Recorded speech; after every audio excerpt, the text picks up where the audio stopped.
Welcome back to my YouTube channel. कैसे हैं सभी लोग? आई होप अच्छे ही होंगे। बॉलीवुड की दुनिया में अक्सर दो कलाकार एक दूसरे के साथ काम करते हुए एक दूसरे को दिल दे बैठते हैं, फिर चाहे वो कियारा आडवाणी या फिर सिद्धार्थ मल्होत्रा हो या फिर रणवीर कपूर, आलिया भट्ट। लेकिन क्या आप उन बॉलीवुड अभिनेताओं के बारे में जानते हैं जिन्होंने अपने को स्टार में नहीं बल्कि अपने फैन में अपना हमसफर पाया था? दिलीप कुमार, शिल्पा शेट्टी से लेकर राजेश खन्ना तक। तो चलिए आपको बताते हैं कुछ ऐसे ही कलाकारों के बारे में जिन्होंने अपने फैन से शादी की है। बॉलीवुड के सबसे पहले सुपरस्टार राजेश खन्ना ने अपने सबसे बड़ी फैन डिम्पल कपाड़िया से शादी की थी। डिम्पल तब सिर्फ 16 साल की थी जब वह राजेश खन्ना से पहली बार मिली थी। दोनों की उम्र में काफ़ी अंतर था, जिसके चलते उनके परिवार वाले इस रिश्ते के खिलाफ भी थे। परिवार के खिलाफ जाकर दोनों ने साल 1973 में शादी कर ली, जिससे सुर्खियां बनी और प्रशंसक आश्चर्यचकित भी हो गए थे। नेक्स्ट आते हैं जितेंद्र और उनकी पत्नी शोभा। बॉलीवुड की सबसे प्रतिष्ठित जोड़ियों में से भी एक हैं। शोभा एक ब्रिटिश एयरलाइन की एयर होस्टेस थी और जितेंद्र की बहुत बड़ी फैन भी हुआ करती थी।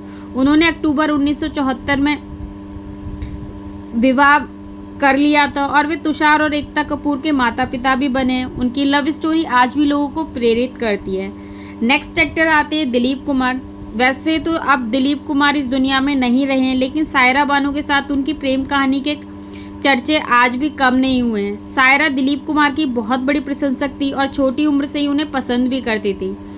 उनकी प्रेम कहानी तमाम मुश्किलों के बावजूद परवान चढ़ी और साल 1966 में दोनों की उम्र में 22 साल का फासला होने के बाद भी शादी कर ली थी। नेक्स्ट आती हैं शिल्पा शेट्टी। शिल्पा शेट्टी ने 2009 में राज कुंद्रा से शादी की थी। जो कभी शिल्पा के फैन हुआ करते थे वह शिल्पा के काम के बहुत बड़े प्रशंसक भी थे और जैसे अभिनेत्री को देखा उनकी खूबसूरती और व्यक्तित्व से भी बेहद प्रभावित हुए थे। नेक्स्ट एक्टर आते हैं जॉन अब्राहम। जॉन अब्राहम वैसे तो अपने आकर्षक लुक्स के चलते आज भी लाखों दिलों पर राज करते हैं। खासतौर पर फीमेल फैंस के बीच उनकी दीवानगी का अलग ही आलम है। एक दिन उनकी मुलाकात प्रिया रुंचाल से हुई थी, जो कि बैंकर थी और उनकी फैन भी। 2011 में दोनों की मुलाकात हुई और फिर साल 2014 में दोनों ने गुपचुप तरीके से शादी भी कर ली थी।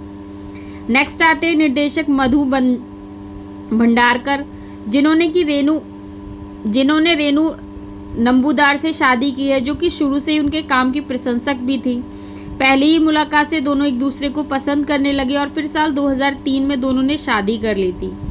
नेक्स्ट एक्टर आते हैं विकी कौशल। विकी कौशल भी कभी कैटरीना कैफ के जबरा फैन हुआ करते थे और वे अक्सर अवार्ड शोज और इंटरव्यू में इसके बारे में बात करते देखे भी जा चुके हैं। 2019 में एक अवार्ड शो में मिलने के बाद दोनों की मुलाकात का सिलसिला शुरू हुआ और फिर 2021 में दोनों ने राजस्थान में रॉयल अंदाज में शादी कर ली।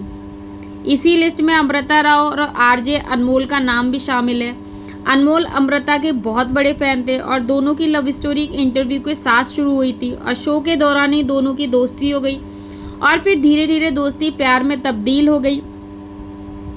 फिर दोनों ने साल 2016 में शादी भी कर ली थी। Thanks for watching, bye bye.